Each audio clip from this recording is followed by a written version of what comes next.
Em 15 de outubro de 2008, no protocolo registraram um acontecimento trágico. Relatório comum para este tipo de documento. Acidente. As linhas eram curtas e o significado parecia compreensível. Ania Kowalska, de 14 anos, morreu durante o treinamento.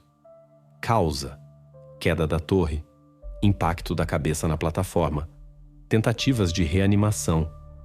E fim. A versão apresentada naquele momento não deixava dúvidas. Ania era uma boa atleta, e este caso abalou não apenas seus familiares, mas todo o ambiente esportivo.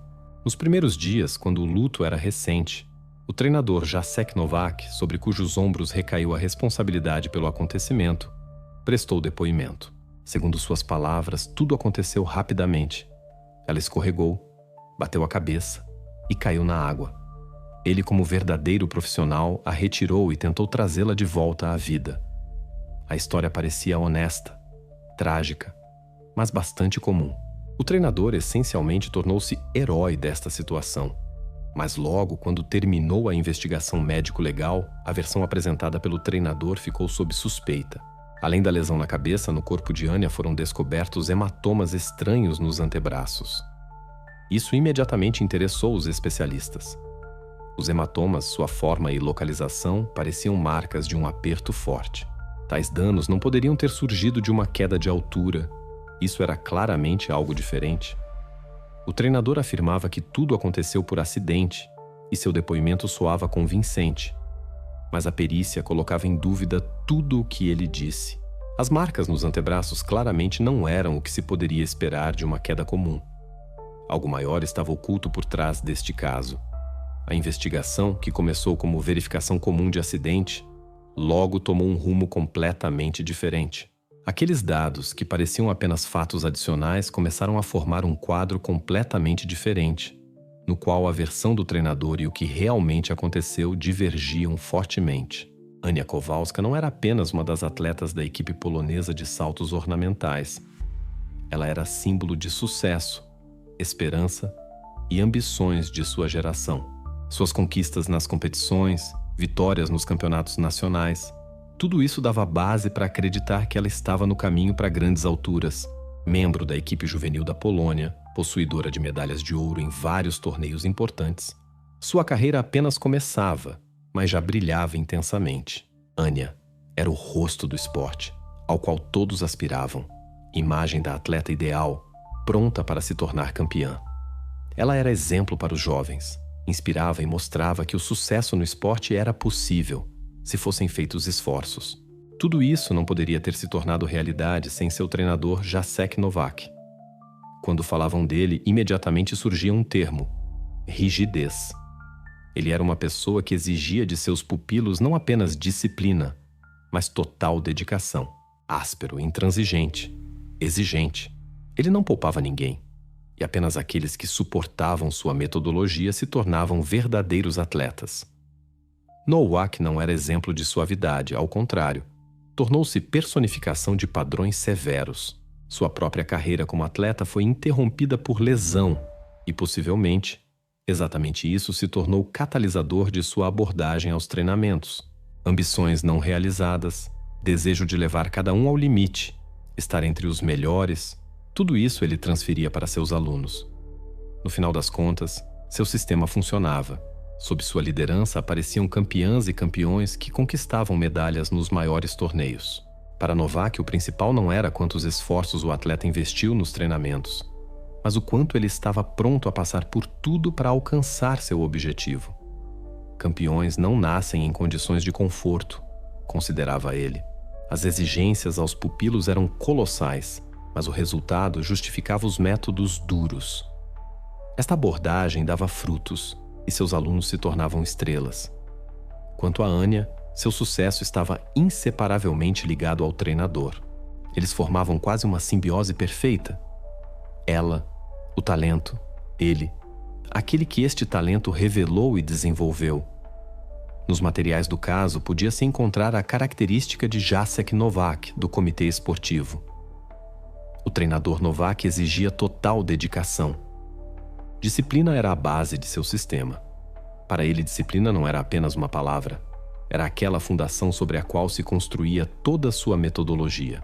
E agora, após a tragédia, torna-se claro que sua abordagem tinha não apenas seus frutos, mas também seu preço. O preço do sucesso neste caso resultou muito mais alto do que qualquer um poderia ter suposto.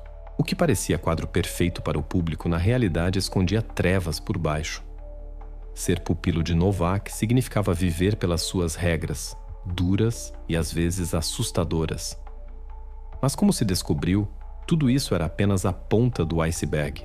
O treinador, cujos métodos concediam vitórias, podia esconder muito mais do que parecia à primeira vista. Anya, como outros atletas, era parte de seu sistema. Mas o que realmente estava por trás deste sucesso? Por trás desta medalha e por trás da disciplina dura que todos que enfrentavam seu sistema tanto exaltavam.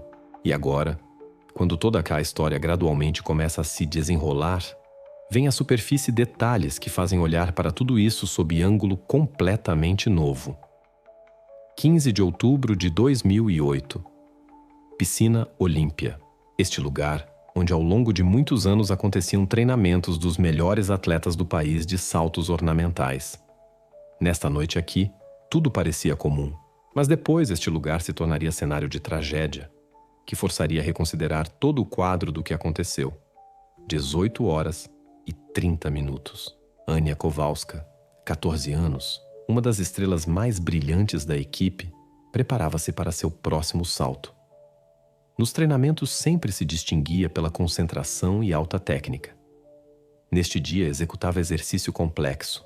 O salto não deu certo. Kowalska escorregou e sua tentativa terminou sem sucesso.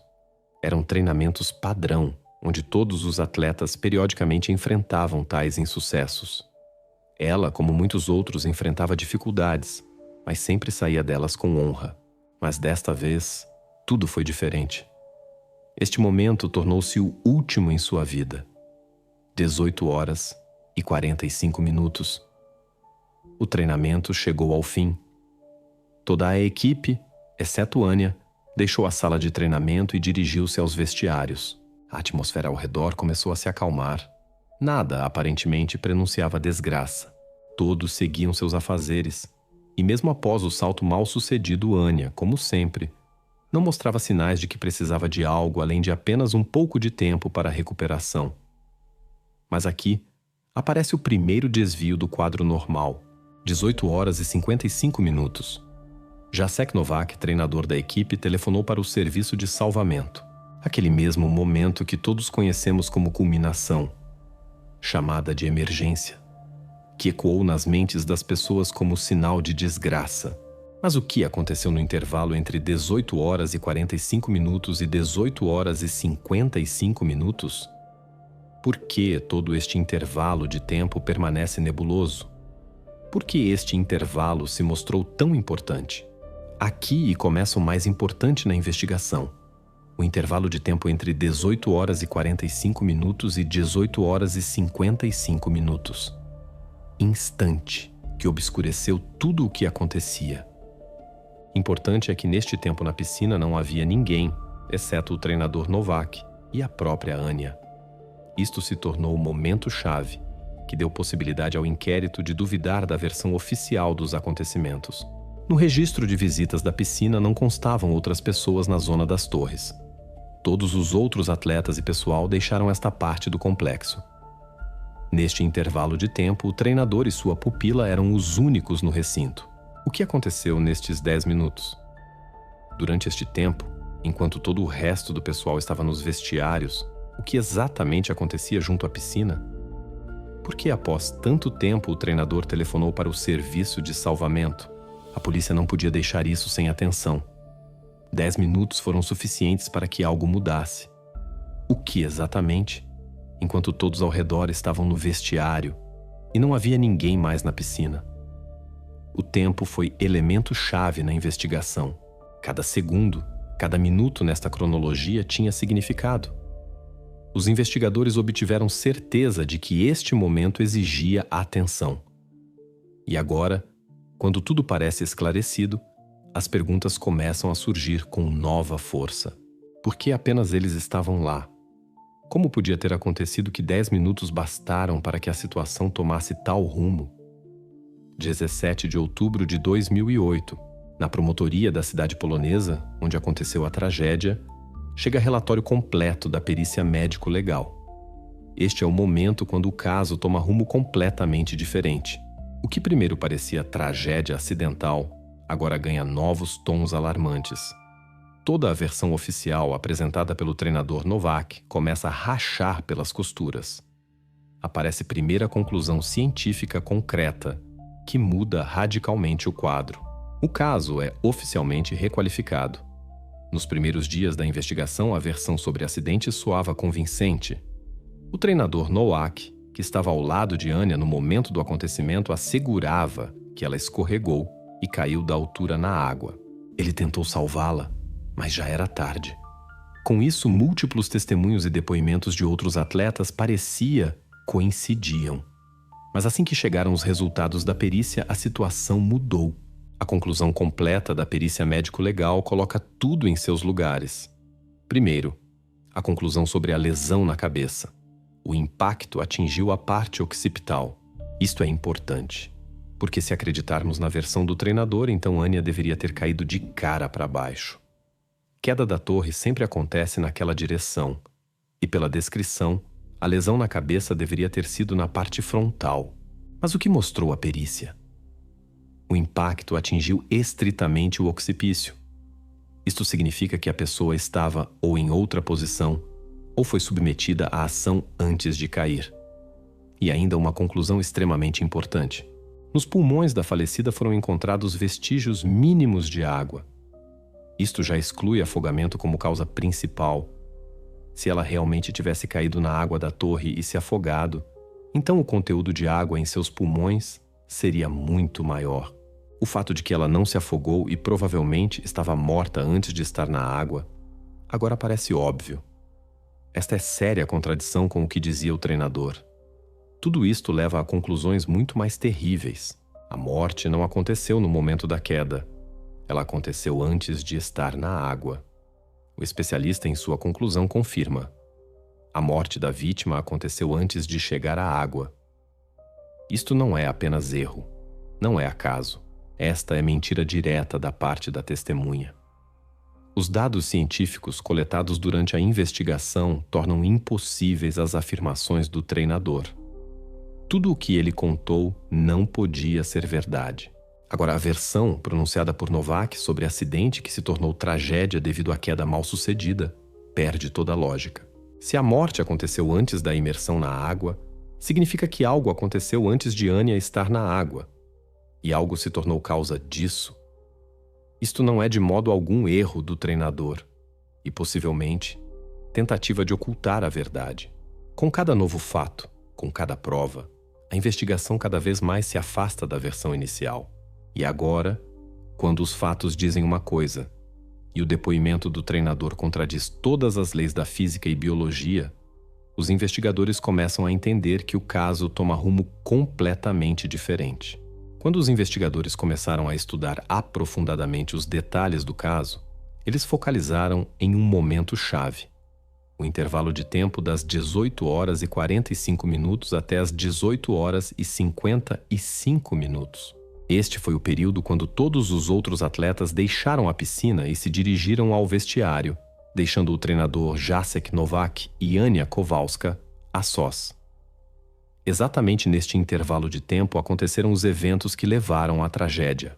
Depois que ficou claro que a morte aconteceu antes dela estar na água, a questão sobre quem estava ao lado de Ania neste momento tornou-se decisiva para a investigação. Os investigadores começaram a verificação do álibi de todos que poderiam estar na piscina nestes 10 minutos. Os primeiros sob a mira foram outros membros da equipe.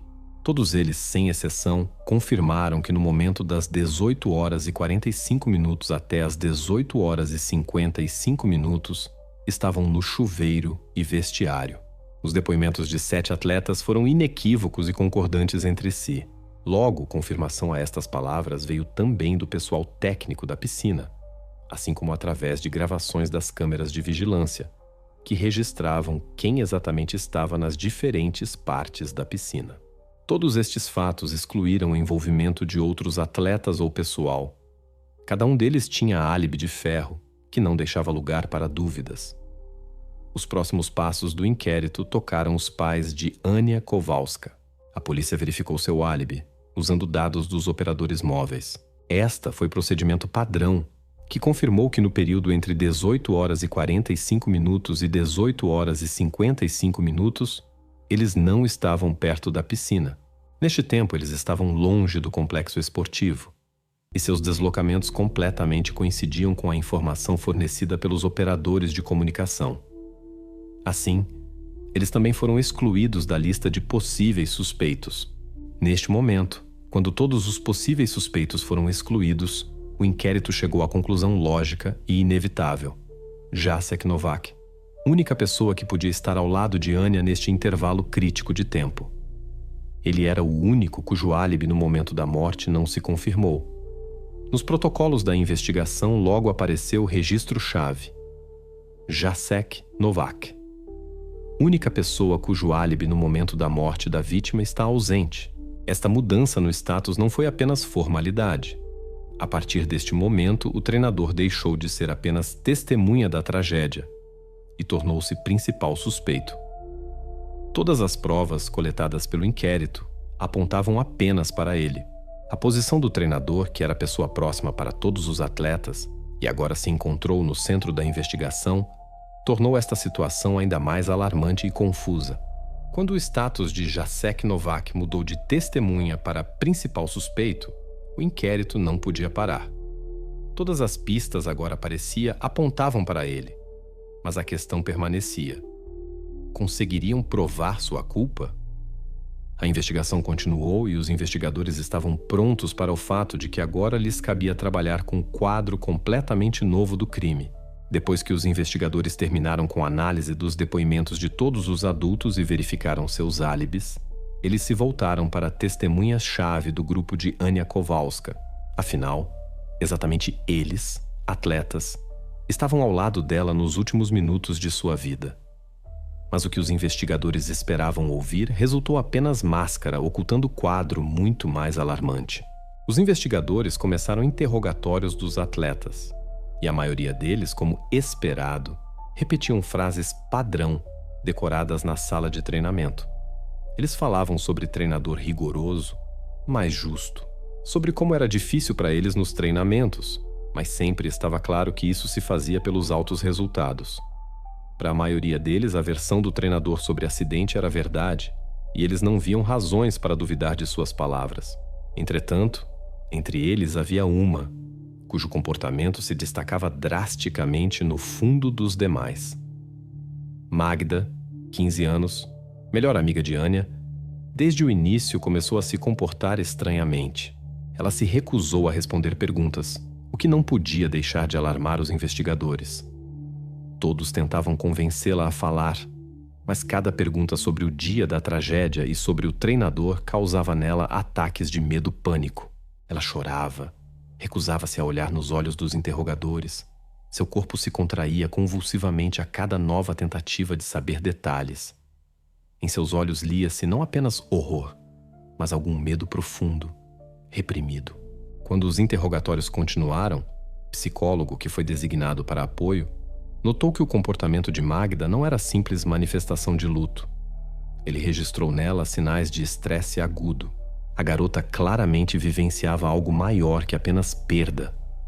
O psicólogo confirmou que nela estavam presentes sinais de transtorno de estresse pós-traumático, típico para aqueles que viveram algo extremamente traumatizante. Estes não eram apenas emoções. Era estado que não podia surgir apenas devido à perda de amigo. Algo aconteceu no momento quando sua amiga, Ania, se encontrou na piscina. A reação de Magda atraiu cada vez mais atenção. Ela não estava apenas assustada como outros que perderam pessoa próxima. Seu medo era algo maior e ela claramente sabia algo que não podia ou não queria contar. Os investigadores, entendendo que em seu silêncio se escondia algo importante, começaram a reorientar os assentos para seus sofrimentos. Depois que o psicólogo confirmou presença de trauma psicoemocional, o inquérito chegou à conclusão importante. Magda não estava apenas assustada. Ela, provavelmente, foi testemunha do que realmente aconteceu. Mas o que exatamente ela viu que podia causar tal horror? Por que sua reação foi tão forte e incomum? Neste momento, o inquérito fez conclusão lógica. Magda podia ser testemunha-chave, mas seu silêncio falava sobre algo muito mais alarmante. Após a tragédia, quando a investigação já havia obtido os primeiros resultados importantes, a atenção dos investigadores se voltou para o comportamento de Jacek Nowak. Suas ações tornaram-se elemento importante da investigação, pois se acreditarmos nos fatos, então exatamente ele se tornou o último que estava ao lado de Ania Kowalska. Exatamente seu comportamento após a tragédia podia contar muito sobre seu estado interno e, possivelmente, até revelar motivos ocultos. À primeira vista, tudo o que Nowak fazia parecia bastante esperado. Ele continuou trabalhando como se nada tivesse acontecido. 17 de outubro, 2 dias após a tragédia, ele conduziu treinamento com os membros restantes da equipe. Tudo foi conforme cronograma. O treinamento aconteceu no ambiente habitual, sem mudanças. Neste momento, se olhássemos a situação de fora, poderíamos supor que o treinador tenta devolver seus pupilos à vida normal. Mas para os investigadores, este comportamento tornou-se sinal alarmante. No dia seguinte, 18 de outubro, Nowak deu entrevista ao jornal local. Nela, ele descreveu a tragédia como acidente, convocando a equipe a se unir e continuar os treinamentos em nome de Ania. Ele falava que a tragédia não deveria quebrá-los e que deviam continuar sua causa. Mas como reagem as pessoas quando perdem alguém importante? Como reagem aqueles que estavam por perto? Normalmente, tais palavras soam como apelo à recuperação, mas neste contexto pareceram estranhas e frias. Por que o treinador não expressou pesar, não parou os treinamentos, não deu tempo para luto? Por que, em vez disso, se concentrou no trabalho e imagem? O que era ainda mais estranho, o próprio treinador estava absolutamente sereno, mesmo apesar do que acontecia. Ele falava sobre isso como sobre evento que simplesmente precisava ser superado. Suas ações, treinamentos, entrevista, apelos à equipe para não parar seu trabalho, criavam a impressão de que ele tentava devolver tudo ao rumo habitual o mais rapidamente possível. Mas por que é tão importante manter o status quo? Por que é tão importante controlar a situação para que não saísse de suas mãos? E por que, em vez de se mergulhar no luto, ele demonstrava completa ausência de reações emocionais? Os investigadores não podiam deixar isso sem atenção. Imediatamente começaram a registrar seu comportamento. O comportamento de Nowak tornou-se para eles não apenas estranho, mas anômalo. Ele não demonstrava aquelas emoções que normalmente acompanham a perda. Suas ações pareciam não naturais, como se tentasse ocultar algo. Para o inquérito, isto não era apenas comportamento de pessoa que vive perda. Era comportamento que podia testemunhar profunda tentativa de controlar a narrativa, preservar sua versão dos eventos e evitar quaisquer manifestações de fraqueza que poderiam comprometer sua posição. A análise psicológica de seu comportamento apenas confirmava estas conclusões. Ausência de sinais externos de pesar, tentativa de controlar tudo e manipular a opinião pública, tudo isso era parte de sua estratégia. Para os investigadores, isto foi sinal importante. Eles chegaram à conclusão de que as ações de Nowak não foram apenas reação à tragédia, mas antes tentativa de esconder a verdade, tomar sob controle as consequências. Possivelmente, ele tentava ocultar algo muito mais importante do que o que contou à polícia. 22 de outubro de 2008. Magda novamente enfrentaria interrogatório. Desde o primeiro encontro com a polícia passaram alguns dias e o inquérito não a deixava em paz. Cada vez ela se calava, recusando-se a revelar detalhes do que acontecia naquele dia fatídico. Mas desta vez, tudo foi diferente. O psicólogo, presente no interrogatório, notou que ela estava pronta a falar. Com cada pergunta, sua reação tornava-se cada vez menos defensiva. E, finalmente, ela quebrou o silêncio. Primeiro, suas palavras soaram baixinho, como se ela mesma não acreditasse no que ia contar. Mas a cada momento, Magda tornava-se cada vez mais confiante. Ela falava sobre como viu os últimos minutos de vida de sua amiga. Magda não foi testemunha do assassinato, mas seus depoimentos destruíam a versão de que tudo aconteceu junto à piscina, como afirmava o treinador. Logo ficou claro que ela viu algo importante. Detalhes incomuns começaram a se delinear em seu relato. Ela se lembrou de como, após o salto mal sucedido, o treinador Jacek Novak não levou Anya de volta à torre como faziam todos os outros. Em vez disso, ele rudemente a agarrou pelo braço e a arrastou na direção do corredor de serviço que levava ao porão. Magda se lembrava claramente como ele disse: "Chega de me envergonhar. Vamos para baixo. Vamos conversar." Estas palavras causaram nela impressão chocante, pois claramente não combinavam com a imagem do treinador que tentava salvar sua pupila. Quando ela contou estes detalhes aos investigadores, eles entenderam que isto não era apenas momento casual.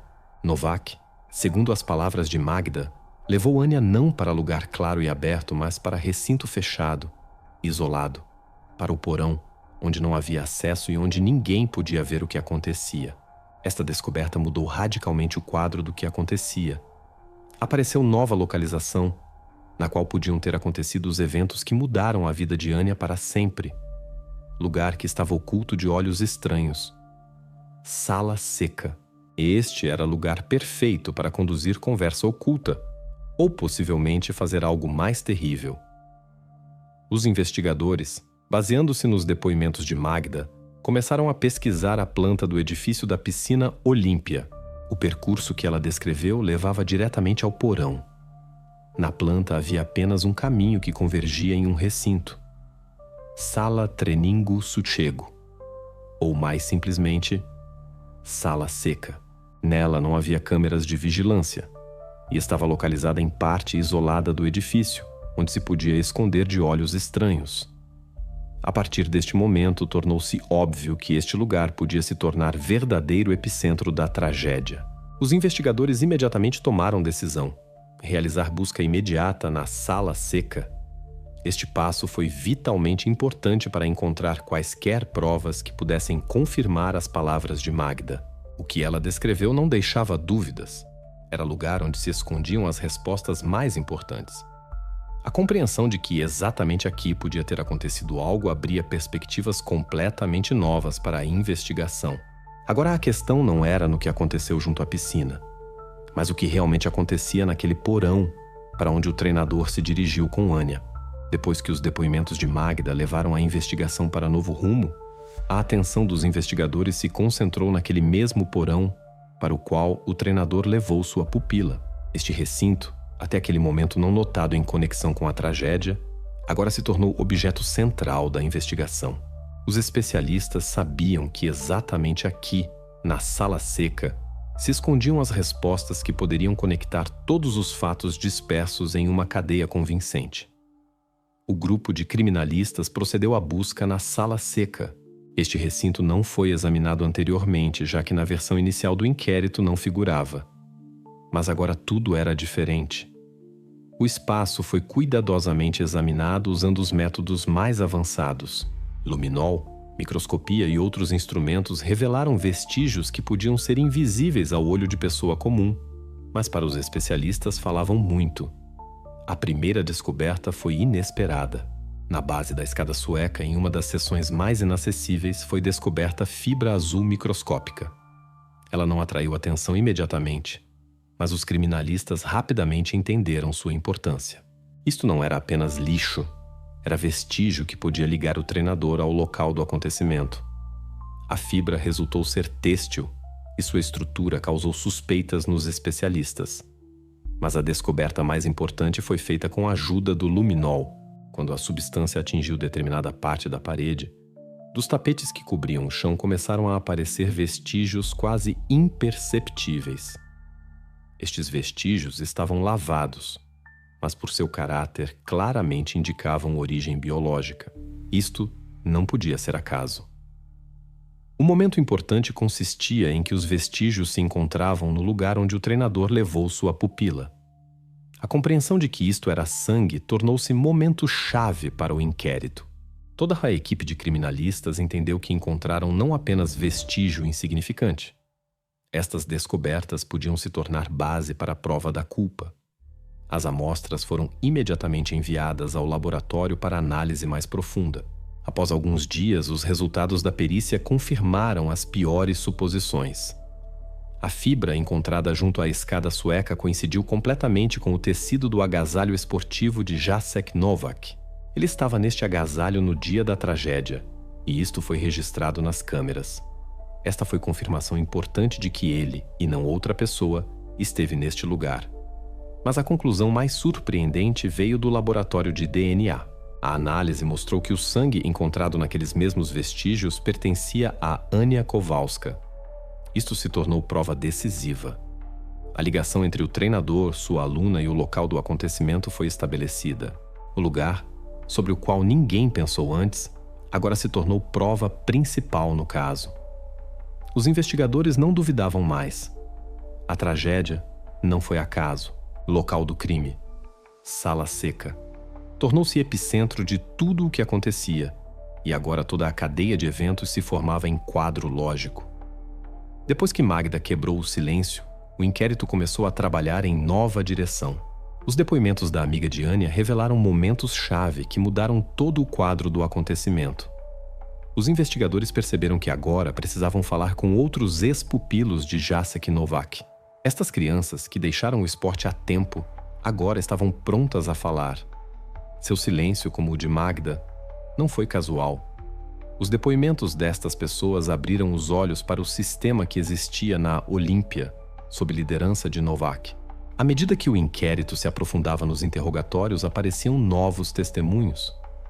Vários ex-atletas confirmaram as palavras de Magda e contaram suas histórias. Todos eles afirmavam que enfrentaram um comportamento duro e frequentemente humilhante do treinador. Estes relatos tornaram-se como pedras, que o inquérito agora podia juntar em quadro único. De repente, descobriu-se que a sala seca, que por tanto tempo permaneceu na sombra, não era apenas lugar para treinamento, mas verdadeiro isolador para castigos e medidas disciplinares. Um após outro, estas testemunhas falavam sobre como o treinador usava castigo físico, humilhações e ameaças para manter seus pupilos sob controle. No mesmo lugar, na sala seca, longe dos olhares de pessoas estranhas, Nowak transformava estes treinamentos em inferno. Eles contavam como uma vez, após pequenos erros, o treinador gritava seus sobrenomes, aplicava força para corrigir a técnica ou castigar por tentativas mal-sucedidas. Tudo acontecia no mesmo lugar, no porão, sob seu controle duro e impiedoso. Este lugar tornou-se epicentro de repressão e medo de muitos anos que o treinador cultivava em seus pupilos. Os investigadores começaram a juntar estes fatos em sistema, e logo ficou claro que a morte de Ania não foi explosão casual de raiva, mas continuação lógica de longo caminho. O assassinato não foi apenas raiva casual do treinador, foi resultado de sistema de repressão de muitos anos, construído por ele. Este foi final que seguiu todos os incidentes anteriores, quando Nowak usava sua posição para aterrorizar e manipular crianças. Estes depoimentos davam ideia clara de como o treinador sistematicamente usava o medo como instrumento de controle. A investigação elevou a novo nível. Não havia mais dúvidas. O comportamento de Nowak não foi exceção, mas parte da estrutura na qual medo e castigo eram norma. Agora restava apenas uma questão importante. Por que treinador bem-sucedido que alcançou tais alturas no esporte se comportava como sádico? A resposta a esta questão, possivelmente, foi chave para a compreensão de toda a tragédia. A morte de Ania não se tornou colapso casual, mas foi culminação de sistema cruel que Nowak construiu ao seu redor. Depois que o inquérito descobriu que o treinador Jacek Nowak estava no centro de toda a tragédia, a atenção se voltou para seu passado pessoal. Todas as provas indicavam seu envolvimento direto no ocorrido, mas agora restava a questão importantíssima. Por que ele se comportava assim? Por que este treinador bem-sucedido no topo da carreira usava modelo tão cruel de comportamento? Para encontrar a resposta, os investigadores decidiram recorrer a seu passado. Foram feitas consultas ao arquivo do comitê esportivo para estudar a biografia de Nowak antes de se tornar treinador. O que esconde sua história? O que condiciona tal atitude para com os alunos? Como se descobriu sua carreira esportiva, que poderia ter sido brilhante, foi interrompida no auge, Ele foi saltador ornamental destacado, sobre o qual se depositavam grandes esperanças. Mas o destino dispôs de outro modo. Lesão na coluna vertebral nas competições seletivas para a Olimpíada pôs fim à sua carreira aos 20 anos. Tragédia que aparentemente se tornaria causa de sua depressão pessoal, na realidade se transformou em catalisador de seu comportamento agressivo e cruel. No relatório sobre lesão que Novak apresentou ao comitê esportivo, ele claramente indicou que a causa da desgraça foi erro do treinador na preparação. Este foi o primeiro sinal de seu modelo de comportamento: sempre culpar outros, não assumir responsabilidade. Agora, passados anos, tornava-se claro que este episódio na vida de Novak tornou-se início de sua transformação interna. Ele não apenas viveu a lesão, ele transferiu toda a sua agressão e decepção para outros, nomeadamente para seus alunos. Estes pupilos, essencialmente, tornaram-se para ele continuação de suas ambições não realizadas. Ele percebia seus sucessos como seus e os insucessos como seus próprios fracassos. E exatamente por isso, cada erro em seus treinamentos, cada desvio de suas exigências era percebido por ele como ofensa pessoal. A perícia psicológica realizada para a investigação confirmou estas conclusões. Com base nos dados coletados, o especialista fez diagnóstico: sinais de transtorno narcisista da personalidade e perfeccionismo patológico. Novak criava em sua cabeça quadro idealizado. Ele era grande treinador, e seus alunos deviam ser perfeitos, como ele mesmo. Se algo não dava certo, isto era percebido como seu fracasso pessoal. Por isso, quaisquer erros deles tornavam-se para ele motivo para reação dura, para castigo. Ele não era apenas treinador rigoroso. Ele era a pessoa que usava seus alunos como instrumentos para a realização de suas próprias ambições não realizadas. Agora, quando os psicólogos decifraram o comportamento de Novak, os investigadores entenderam que sua crueldade não foi explosão casual. Era comportamento sistemático, patológico, que se desenvolvia ao longo de muitos anos. A morte de Anya não foi apenas tragédia casual. Foi final lógico de violência de muitos anos que o treinador escondia atrás da fachada de disciplina e busca por vitórias. As questões sobre como Novak podia chegar a tal ponto agora tornaram-se menos importantes. Já sabíamos que ele estava pronto para tudo pelo sucesso, e seus pupilos ele percebia como suas sombras, como continuação de seus próprios sonhos fracassados. 30 de outubro de 2008. Jacek Novak finalmente encontrou-se na sala de interrogatórios. Tudo o que até este momento parecia hipóteses e suposições, agora ganhou contornos claros. Nas mãos do investigador estava a pasta com o caso, cheia de provas que destruíam todas as afirmações do treinador. Ele estava pronto para a última conversa, que determinaria o destino posterior do suspeito. O status de Novak mudou. Ele não era mais testemunha, tornou-se suspeito de assassinato. O investigador, fria e metodicamente, começou a expor diante dele as pistas. Todas as provas, coletadas nas últimas semanas, agora se alinhavam em uma sequência, e cada uma delas destruía a mentira que Novak tão obstinadamente construía. Começou o investigador com a conclusão do patologista, que claramente indicou que a morte aconteceu antes da vítima estar na água.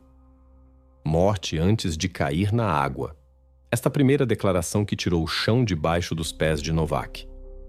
Ele tinha certeza de que a queda da torre tornou-se causa, mas a perícia mostrou claramente o contrário. O investigador continuou. Os depoimentos de Magda, testemunha que estava por perto nos últimos minutos de vida de Anya, tornaram-se segundo golpe. Ela contou como Novak levou Anya não de volta à torre, mas na direção do porão, para a sala seca. Estas palavras destruíram a versão do treinador sobre acidente. E aqui, a isto se acrescenta ainda uma prova irrefutável: fotografia do laboratório, onde se vêem vestígios de sangue, pertencente a Anya, e fibra microscópica que coincidiu com o tecido do agasalho esportivo de Novak. Todas as pistas, coletadas durante a investigação, formavam parede impenetrável, e agora ela estava diretamente diante do suspeito. Durante todo o interrogatório, Jacek Novak permaneceu frio e alheio. Ele não reconheceu sua culpa. Sua reação às provas apresentadas foi típica para a pessoa que já há tempo se acostumou ao controle e manipulações. Ele não se quebrou, não mostrou medo ou confusão. Em vez disso, começou a acusar todos ao redor. Afirmava que o incriminavam, que Magda mentia, e todo este caso, acidente. Tentava encontrar explicação para suas ações, mas suas palavras soavam cada vez mais sem sentido. Isto é conspiração. Todos contra mim. Magda mente. Ela estava em choque. E agora todos usam suas palavras contra mim, declarou ele. Suas afirmações eram tão absurdas que os investigadores mal podiam levá-las a sério. Mas apesar de suas negações, as provas coletadas não deixavam dúvidas. Todas as pistas diziam uma coisa: ele foi responsável por tudo o que aconteceu. O investigador, anotando cada detalhe no protocolo, registrou as palavras de Novak e calmamente resumiu: foi acidente. Acrescentando no protocolo que a mentira que o treinador tentava construir foi destruída com a ajuda de provas irrefutáveis.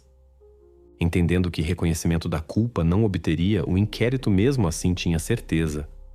Esta pessoa foi culpada, e agora tudo o que restava era oficializar a prisão. Pelos resultados do interrogatório, apesar dos protestos de Novak, foi emitida a ordem de prisão. As pistas e depoimentos coletados pelo inquérito fecharam todas as possibilidades de justificação do treinador. Toda a história estava agora clara. Crueldade, manipulações, agressão transferida. Tudo isto levou à tragédia. E embora Novak continuasse afirmando que o acusavam sem fundamentos, a verdade já era inevitável. Restava a última questão-chave, para a qual o inquérito devia encontrar resposta. Como Jacek Novak deslocou o corpo do porão, onde, segundo os depoimentos, aconteceu a tragédia, para a piscina onde foi encontrado? A resposta a esta questão podia se tornar último elo na cadeia de provas, destruindo definitivamente a versão falsa do treinador sobre queda acidental. Para isto, o inquérito decidiu usar não apenas depoimentos de testemunhas, mas também dados técnicos, que até agora permaneciam fora do campo de visão. Os investigadores começaram a estudar registros técnicos da piscina Olímpia para descobrir como o deslocamento podia ser realizado despercebidamente. Concentraram-se em um dos elementos mais não óbvios, mas chave: elevador de serviço, que conectava o porão com os andares principais do edifício. Elevadores normalmente não são registrados nas câmeras de vigilância, mas deixam registro nos logs do sistema. Os investigadores solicitaram estes dados, e o que descobriram tornou-se descoberta importantíssima. Os registros mostraram anomalia que imediatamente atraiu a atenção. 15 de outubro, às 18 horas e 51 minutos, foi registrado um dos raros, mas extremamente significativos fatores. O elevador realizou viagem do andar inferior, nível do porão, onde se localizava a sala seca, ao primeiro andar, para a zona da piscina. Esta foi descoberta importante, já que confirmava que o elevador foi usado exatamente no momento quando, por toda a aparência, o corpo foi deslocado. O registro sobre o movimento do elevador foi fixado nos logs, mas videovigilância não registrou o próprio processo. Esta foi uma das poucas pistas que permitiram ao inquérito entender que o deslocamento do corpo não foi casual, mas ação pensada e calculada. Para a certeza definitiva, os investigadores decidiram realizar experimento investigativo. Reproduziram exatamente as ações para entender quão facilmente podia ser deslocado o corpo e para verificar quanto tempo foi necessário para deslocamento de um andar ao outro. Já que Novak era pessoa fisicamente forte e o peso do corpo era cerca de 45 kg, o transporte não representava problema para o treinador. O experimento mostrou que o deslocamento do corpo do porão à piscina com a ajuda do elevador levava não mais que 3 minutos. Isto encaixava perfeitamente na janela de tempo de 10 minutos, que restava entre o momento quando todos saíram da piscina e o momento quando foi feita a ligação para serviço de salvamento. Os investigadores chegaram à conclusão definitiva. Isto não foi ato casual, mas plano cuidadosamente pensado, direcionado à encenação e ocultação do crime. Esta descoberta não deixava lugar para dúvidas. Todas as peças do quebra-cabeça se juntaram em um quadro. Não apenas assassinato, mas também modo de ocultação do crime. Tudo foi planejado até os mínimos detalhes. Jacek Novak não apenas se tornou parte da tragédia, tornou-se seu autor, manipulando fatos e circunstâncias. A partir deste momento, os investigadores podiam afirmar com confiança: a mentira foi revelada, e mesmo as tentativas mais astutas de ocultá-la agora não podiam mudar o quadro do ocorrido. Sessão judicial. Na sala, silêncio. Neste momento, tudo o que se acumulou durante meses de investigação devia ser tornado público. Nas mãos do promotor, provas que, como catalisador, destruirão última versão apresentada pela defesa de Novak. Todo o trabalho dos investigadores e peritos se resume a um momento, quando cada pista será usada para mostrar a verdade. O lado da acusação começa a apresentação das provas, e agora toda a sala prendeu a respiração, esperando o que se tornará argumento decisivo. O promotor começou com depoimentos de Magda, contando sobre como ela se tornou testemunha do último caminho de Ania, que começou junto à piscina, mas continuou no porão, onde, segundo suas palavras, o treinador levou sua pupila. Este foi o momento-chave que mudou o curso do caso, e o promotor não deixou lugar para dúvidas. Ele a levou para baixo. Estas palavras de Magda tornaram-se primeiro elo na cadeia de provas que a cada passo destruía a versão de Novak sobre queda acidental. Então o promotor passou as provas obtidas no local do crime. Apresentou vestígios de sangue e fibra encontrada na sala seca, diretamente no local do acontecimento, que também coincidiu com o tecido do agasalho esportivo de Novak. Cada elemento encontrado no porão foi confirmado por perícia e indicava que a tragédia aconteceu exatamente aqui, no espaço isolado. Consequentemente, as afirmações do treinador de que tudo aconteceu na altura não podiam ser verdade. Última prova que o promotor apresentou no tribunal foram os dados sobre movimento do elevador de serviço, que, segundo registros, fixou viagem do porão ao primeiro andar no tempo necessário. 15 de outubro, às 18h51. Este foi tempo quando, pela versão do inquérito, o corpo já estava deslocado. E agora, até fisicamente se podia explicar como Novak podia fácil e despercebidamente transferir Ania para a piscina, onde depois a encontraram. Cada prova, cada palavra, cada depoimento se juntavam em uma cadeia inflexível que não deixava lugar para a defesa.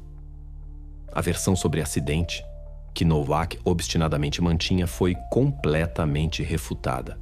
Cada elo na investigação fortalecia a acusação e tudo se tornava óbvio. A morte de Ania não foi acaso. Foi crime calculado, planejado e executado com cálculo. Quando o promotor terminou a apresentação das provas, chegou a vez da defesa. A Jacek Novak foi concedida a palavra. Ele não pronunciou nenhuma palavra de arrependimento. Em vez disso, novamente começou a negar todas as acusações. Isto tudo é mentira. Magda mente. Foi acidente. Tudo armado. Suas palavras não foram mais que tentativa de se justificar, ocultar a verdade.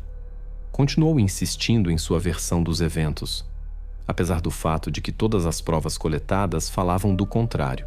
As palavras de Novak soaram vazias, como tentativas patéticas de salvar a face. Em seus rostos não havia nem gota de arrependimento, apenas resistência desesperada que não podia mudar o que já estava provado. Não houve reconhecimento, mas nisso não havia necessidade. Sua versão foi definitivamente desmascarada, e nesta sala já não restavam dúvidas sobre sua culpabilidade. O protocolo do interrogatório, onde ele se recusou a prestar depoimento, tornou-se último documento confirmando sua recusa em reconhecer a culpa. O olhar para o rosto de Novak neste momento foi implacável. Não havia pessoa arrependida, mas havia mentiroso, desmascarado em sua própria mentira. Neste momento parecia, o tempo diminuiu. Por trás deste silêncio não estava nada além de justificativas vazias que já não interessavam a ninguém. Agora, quando todas as provas foram coletadas, o inquérito podia apresentar versão definitiva do que aconteceu naquele dia fatídico. Com cada nova prova, tornava-se cada vez mais claro. A tragédia não foi explosão casual de raiva, mas parte de crime cuidadosamente planejado. O inquérito juntou todos os elementos em quadro único, e agora restava apenas restaurar cronologia dos eventos. 30 de outubro de 2008.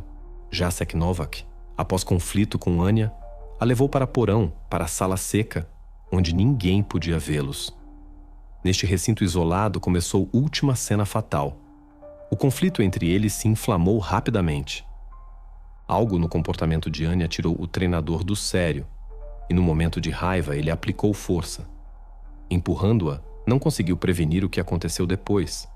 A cabeça de Anya bateu fortemente na borda metálica da escada sueca. Foi golpe mortal. Quando entendeu que ela não dava sinais de vida, seu primeiro pensamento foi sobre como ocultar o ocorrido. Em vez de chamar ajuda, imediatamente tomou decisão que depois desempenhou papel-chave no desmascaramento. Levou seu corpo sem vida ao elevador e, sem diminuir os passos, desceu ao porão para usar elevador de serviço. Durante alguns minutos, enquanto o elevador se movia do porão ao primeiro andar, já desenvolvia sua mentira, preparando a encenação que devia ocultar as verdadeiras causas do que acontecia. Passando pelo corredor de serviço, trouxe-a à piscina. O elevador, não notado pelas câmeras, tornou-se seu aliado, deslocando o corpo de um andar ao outro. Após alguns minutos, jogou-a na água fingindo que foi acidente. Depois, ocultando vestígios, fez ligação aos serviços de emergência, informando sobre tragédia, como se tivesse acontecido caso descontrolado. Tentou fazer com que toda a responsabilidade recaísse sobre acaso, e não sobre suas próprias mãos. Agora, quando tudo foi coletado, o inquérito podia dar qualificação jurídica precisa do ocorrido. Isto não foi apenas assassinato cometido em momento de raiva, foi assassinato premeditado com dolo eventual e posterior obstrução da justiça. Tudo o que fez foi parte de plano que pensou até os mínimos detalhes para ocultar seu rastro. Esta reconstrução calculada dos eventos definitivamente fechou todas as lacunas lógicas. Não houve acaso algum. Tudo o que acontecia foi resultado de psicologia de muitos anos de manipulações, perfeccionismo e busca por controle. Nowak tentou evitar responsabilidade por seus atos, ocultando-os atrás da máscara de acaso, mas as provas falavam por si mesmas. Julho de 2009. Na sala do Tribunal Distrital da cidade de Wrocław chegou o momento para o qual o inquérito caminhava por vários meses. No banco dos réus, Jacek Nowak, treinador que se tornou símbolo de manipulação cruel e repressão. O caso que abalou todo o país agora chegou à sua fase final. Todas as provas coletadas pelo inquérito não deixavam lugar para dúvidas. Todas as pistas, desde depoimentos de testemunhas até dados criminalísticos, levaram à mesma conclusão. Nowak foi culpado. O júri retirou-se para a deliberação. Na sala pairou silêncio tenso. Cada um na sala sabia que este momento tornou-se culminação de toda a tragédia. A questão era apenas uma: quanto tempo os jurados pensariam antes de proferir decisão? Apesar de toda a gravidade das acusações e irrefutabilidade das provas, a questão sobre justiça da decisão permanecia aberta. E então, após algum tempo, o tribunal voltou com o veredicto. Jacek Nowak é considerado culpado em todos os pontos da acusação, disse o juiz. E estas palavras imediatamente tornaram-se ponto final definitivo neste caso. O tribunal não encontrou circunstâncias atenuantes. Todas as provas, desde depoimentos de testemunhas até conclusões de peritos, levaram a uma: foi assassinato calculado, planejado e executado com cálculo, obstrução da justiça, tentativa de encenar acidente.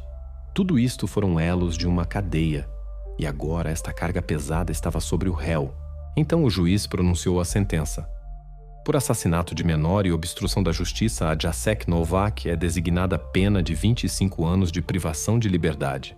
Esta foi sentença que devia pagar dívida à justiça, devolver equilíbrio ao mundo destruído por seu crime. 25 anos. Prazo que parecia justo nas condições da gravidade do cometido. Para Nowak não houve nem perdão, nem alívio. Suas ações foram reconhecidas criminosas, e no momento da pronunciação da sentença permaneceu em sua posição defensiva, tentando se justificar. Mas todas suas tentativas não podiam mudar o destino. A crueldade com que manipulava pessoas, sua autoridade de professor, que usava para repressão. Tudo isto foi erradicado pela decisão definitiva do tribunal. A sentença não foi apenas justa, foi passo necessário para, ao menos parcialmente, restaurar justiça para aqueles que Nowak ofendeu e usou em prol de sua própria ambição. E embora a vida não voltasse ao rumo anterior, este passo foi importante para todos que estiveram sob seu controle e para aqueles que sofreram de suas mãos. O caso de Nowak foi fechado, mas seu eco continua soando. A tragédia que abalou o país não terminou com a sentença. As mudanças que se seguiram após o processo judicial tornaram-se inevitáveis, como resultado que obteve reconhecimento a tempo esperado, mas deixou marca indelével na sociedade. O que mudou depois que a última página deste caso foi virada? Na piscina Olímpia, onde tudo começou, mudou a direção. Novas regras de trabalho com atletas menores estabelecidas logo após a investigação tornaram-se obrigatórias.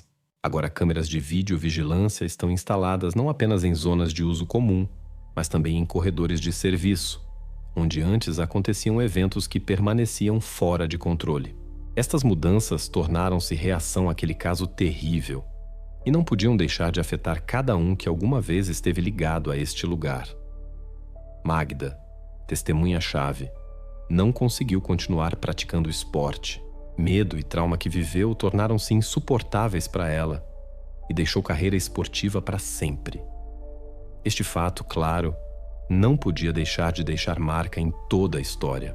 Para ela, como para muitos outros, este caso tornou-se não apenas tragédia, mas ruptura definitiva com o que uma vez amou. Mas consequências deste caso não se limitaram apenas à piscina e vida de algumas pessoas. O caso de Jacek Nowak causou ampla repercussão social, tornando-se verdadeiro precedente na Polônia. Isto não foi apenas investigação de um caso, mas início de nova discussão sobre educação esportiva e métodos aceitáveis de trabalho com jovens atletas. O ministro do Esporte da Polônia então iniciou verificações em grande escala em escolas esportivas por todo o país, assim como endureceu exigências para a preparação psicológica dos treinadores. No país onde treinadores frequentemente eram percebidos como autoridades, cujos métodos não eram questionados, isto tornou-se passo importante para mudanças. Quanto à Olímpia, apesar de tudo, a piscina continuou seu trabalho. Entretanto, aquela mesma sala seca onde aconteceu o assassinato foi completamente reequipada e renomeada. Tornou-se símbolo de mudanças, testemunho de que mesmo os eventos mais terríveis podem acarretar passos importantes e necessários, direcionados à melhoria e segurança das futuras gerações.